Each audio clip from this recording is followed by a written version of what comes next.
Hello students, कक्षा 11 भूगोल विषय की ऑनलाइन क्लासेज में आपका स्वागत है। पिछली वीडियो में हम पारिस्थितिकी तंत्र से संबंधित बातों की चर्चा कर रहे थे। हमने पारिस्थितिकी तंत्र के अंतर्गत बायोम तथा जैव भू रासायनिक चक्र, जो हमारा लास्ट टॉपिक था, की जानकारी प्राप्त कर चुके थे। आज उसी क्रम में हम एक नए टॉपिक की चर्चा करने जा रहे हैं, जो कार्बन चक्र के नाम से जाना जाता है। जैसा कि आप देख सकते हैं, कार्बन चक्र एक कार्बन चक्र क्या है और किस तरह से ये काम करता है, उससे पहले हम ये जानकारी प्राप्त करें कि कार्बन के बिना पृथ्वी पर जीवन संभव नहीं है, क्योंकि ऑक्सीजन का भी जो विशेष योगदान जीवन के संचालन में है, वो ऑक्सीजन भी कार्बन के कारण ही सक्रिय भूमिका निभा पाती है। कार्बन चक्र सूर्य के प्रकाश के माध्यम से धरातल तक पहुंचता है। मानव जैव जाति या संपूर्ण जैव जाति इसका इस्तेमाल करते हैं और पुनः वातावरण में ये विमुक्त होता है। हम इस डायग्राम के माध्यम से अगर देखें तो किस तरह से आप कार्बन चक्र को समझ पाएंगे। सबसे पहले यदि यहाँ प्लांट लिखा हुआ है, यानी पौधों की ये हम बात करें, तो पौधों के द्वारा कार्बन का अवशोषण किया जाता है। यह कार्बन जैव जाति, जैसे आप देख सकते हैं, इसके द्वारा उत्सर्जन होता है। वातावरण में ऑक्सीजन के संपर्क में आकर कार्बन डाइऑक्साइड का निर्माण होता है और ये कार्बन डाइऑक्साइड वनस्पति के द्वारा ग्रहण कर ली जाती है। यह कार्बन उद्योगों से भी निकलता है। उद्योगों से निकलने वाले जहरीले धुएं से कार्बन विमुक्त होता है, जो वातावरण में ऑक्सीजन के संपर्क में आकर कार्बन डाइऑक्साइड का निर्माण करता है। इसके पश्चात यदि पशु या जैव जाति यदि मर जाते हैं तो उनका मृत शरीर जब मृदा में शामिल होता है तो इनमें मौजूद कार्बन मृदा में शामिल हो जाता है, जो जीवाश्मीय ईंधन, जो आप देख सकते हैं फॉसिल फ्यूल्स के रूप में निर्मित होता है।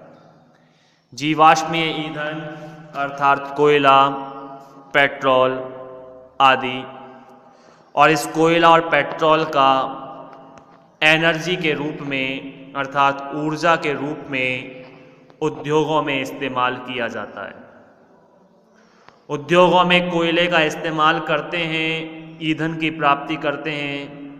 ये पुनः कार्बन के रूप में विमुक्त होता है और इस कार्बन को पेड़ पौधों के द्वारा अवशोषित कर लिया जाता है। अर्थात आप देख सकते हैं पूरा एक साइकिल बना हुआ है, एक चक्र बना हुआ है, और इसी चक्र को कार्बन चक्र का नाम दिया जाता है। आइए चर्चा करते हैं विस्तार से। सभी जीवधारियों में आप देख सकते हैं सामने लिखा हुआ है कि सभी जीवधारियों में कार्बन पाया जाता है। यह सभी कार्बनिक यौगिकों का मूल तत्व है। जैव मंडल में असंख्य कार्बन यौगिक के रूप में जीवों में विद्यमान है। अब जैसे मैंने पिछली वीडियो में आपसे जैव मंडल के बारे में चर्चा की, जैव मंडल होता क्या है। हमारी पृथ्वी पर 3 प्रकार के मंडल पाए जाते हैं, वायुमंडल, जलमंडल और स्थल मंडल।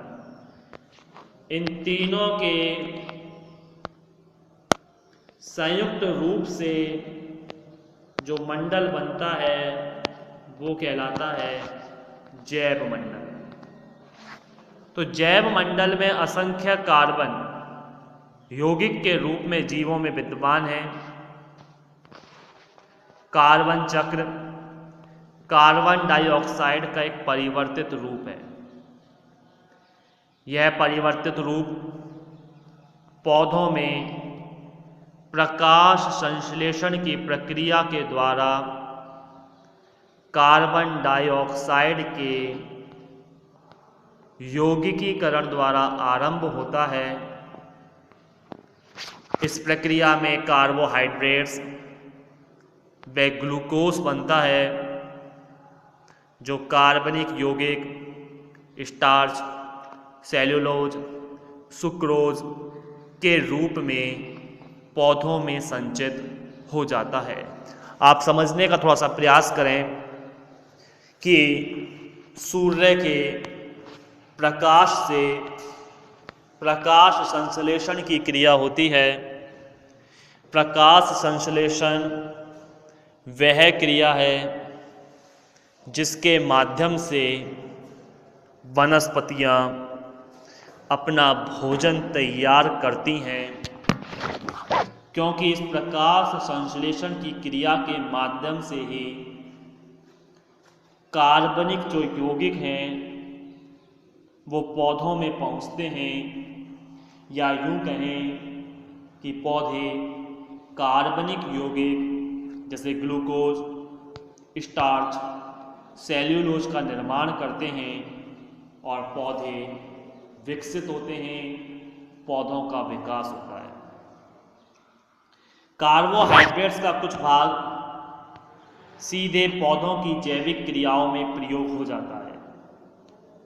जैविक क्रियाएं अर्थात जीवों के द्वारा होने वाली क्रियाएं, जैसे पौधों का बढ़ना, श्वास लेना, फल फूल का निर्माण होना, पत्तियों के द्वारा वाष्पोत्सर्जन क्रिया करना, ये तमाम कार्य ऐसे हैं जो कार्बोहाइड्रेट्स का इसमें उपयोग होता है। मानव बॉडी में भी, मानव शरीर में भी कार्बोहाइड्रेट्स पाया जाता है, और इसी कार्बोहाइड्रेट्स के द्वारा मानव को ऊर्जा प्राप्त होती है। तो ये कार्बोहाइड्रेट सिर्फ पौधों में नहीं, मानव में भी हैं, लेकिन हम शुरुआती दौर की बात कर रहे हैं कि कार्बोहाइड्रेट्स का कुछ भाग सीधे पौधों की जैविक क्रियाओं में प्रयोग होता है। इस प्रक्रिया के दौरान विघटन से पौधों के पत्तों व जड़ों द्वारा कार्बन डाइऑक्साइड गैस मुक्त होती है। जैसा मैंने आपको बताया कि पत्तियां वाष्पोत्सर्जन की क्रिया करती हैं, उन पत्तियों में पाए जाते हैं छोटे छोटे रंध्र यानी छिद्र। इन छिद्रों के माध्यम से ही पत्तियां श्वास लेती हैं और कार्बन डाइऑक्साइड का निष्कासन करती हैं। लेकिन ये कार्बन डाइऑक्साइड का जो निष्कासन किया जाता है पत्तियों के द्वारा वो कम मात्रा में होता है, बल्कि ज़्यादातर ये निष्कासन ऑक्सीजन का होता है। लेकिन उस ऑक्सीजन के निष्कासन में मुख्यतः भूमिका कार्बोहाइड्रेट की होती है, क्योंकि जैसे मैंने आपको बताया था कि मानव के संचालन के लिए कार्बोहाइड्रेट्स का होना जरूरी है। उसी प्रकार से पौधों की जैविक क्रियाओं में कार्बोहाइड्रेट्स मुख्य भूमिका निभाता है, यानी एक ऊर्जा प्रदान करने का स्रोत है और उसी के माध्यम से पौधों के द्वारा ऊर्जा निष्कासित होती है, अर्थात ऑक्सीजन का निष्कासन होता है। जहाँ पत्तियाँ ऑक्सीजन निकालती हैं तो वहीं पौधों की जड़ों के द्वारा कार्बन डाइऑक्साइड मुक्त की जाती है। शेष कार्बोहाइड्रेट्स जो पौधों की जैविक क्रियाओं में प्रयुक्त नहीं होते, वे पौधों के ऊतकों में संचित हो जाते हैं। ऊतक मतलब पौधों के विकास में ये अपनी भूमिका निभाते हैं। ये पौधे या तो शाकाहारियों के द्वारा खाए जाते हैं या सूक्ष्म जीवों के द्वारा विघटित हो जाते हैं। यानी जब पौधे का विकास होता है तो इन पौधों को शाकाहारी जंतु खाते हैं, और जब शाकाहारी जंतु इन पौधों को खाएंगे तो पौधों के ऊतकों में जमा कार्बोहाइड्रेट्स शाकाहारी जीवों के शरीर में पहुंचेगा। या तो शाकाहारी उन्हें खा लेते हैं या सूक्ष्म जीवों के द्वारा पौधे का विघटन कर दिया जाता है और उसे मृदा में मिला दिया जाता है। शाकाहारी उपयोग किए गए कार्बोहाइड्रेट्स को कार्बन डाइऑक्साइड में परिवर्तन करते हैं और श्वसन क्रिया द्वारा वायुमंडल में छोड़ देते हैं। अर्थात शाकाहारी जंतु जैसे मानव, हिरण, बकरी, खरगोश, ये जो भी पेड़ पौधों वनस्पतियों को खाते हैं, जो उन्हें कार्बोहाइड्रेट्स मिलता है जो पौधों के ऊतकों में जमा है, जो हम पहले देख चुके हैं इस लाइन को, उसको कार्बन डाइऑक्साइड में बदलते हैं और वातावरण में विमुक्त कर देते हैं। शेष कार्बोहाइड्रेट्स का जंतुओं के मरने पर सूक्ष्म जीवों द्वारा अपघटन किया जाता है। सूक्ष्म जीवाणुओं द्वारा कार्बोहाइड्रेट्स ऑक्सीजन प्रक्रिया द्वारा कार्बन डाइऑक्साइड में परिवर्तित होकर पुनः वायुमंडल में आ जाता है। यानी इस सभी बातों को मैं शॉर्टली आपको समझाने का प्रयास करूं, इस तरह से आपने डिटेल तो देख ली, लेकिन एक सामान्य रूप से हम समझने का प्रयास करें तो इस तरीके से समझ सकते हैं। ये वनस्पति, ये वायुमंडल, वायुमंडल से वनस्पतियों ने यानी सूर्य के प्रकाश से प्रकाश संश्लेषण की क्रिया की, कार्बन विमुक्त हुआ, ये कार्बन जड़ों के माध्यम से मृदा में पहुंचा। कुछ कार्बन जो वनस्पतियों में मौजूद है उन्हें शाकाहारी जंतुओं ने खाया, शाकाहारी जंतुओं ने कार्बन डाइऑक्साइड विमुक्त की और वो कार्बन डाइऑक्साइड पुनः वनस्पतियों ने अब्जॉर्ब कर ली। अर्थात ये एक क्रम चलता रहता है जिससे पृथ्वी पर जीवन संचालित हो रहा है और इसी चक्र को जाना जाता है कार्बन चक्र के नाम से। तो ये कार्बन चक्र का डायग्राम आप एक बार पुनः देख सकते हैं कि किस तरह से कार्बन चक्र बना हुआ है। इसको अगर विस्तार से हम देखना चाहें तो सूर्य के माध्यम से आप देख सकते हैं वातावरण में कार्बन डाइऑक्साइड यानी प्रकाश संश्लेषण की क्रिया होती है और यह पौधों में पहुंचता है। पौधों में जमा कार्बन जब पशु खाते हैं इन पौधों को तो वो कार्बन पशुओं में पहुंच जाता है। पशु इस कार्बन को कार्बन डाइऑक्साइड बनाते हैं और वातावरण में पुनः पहुंचा देते हैं। ये कार्बन डाइऑक्साइड पेड़ पौधे दोबारा से अब्जॉर्ब करते हैं। ये प्रक्रिया चलती रहती है और इस प्रक्रिया को कार्बन चक्र के नाम से जाना जाता है। तो आज हमने वातावरण के एक महत्वपूर्ण चक्र के बारे में जानकारी हासिल की। शेष जानकारी इस कार्बन चक्र के बाद ऑक्सीजन चक्र की चर्चा करेंगे, लेकिन आगामी वीडियो में। तब तक के लिए धन्यवाद।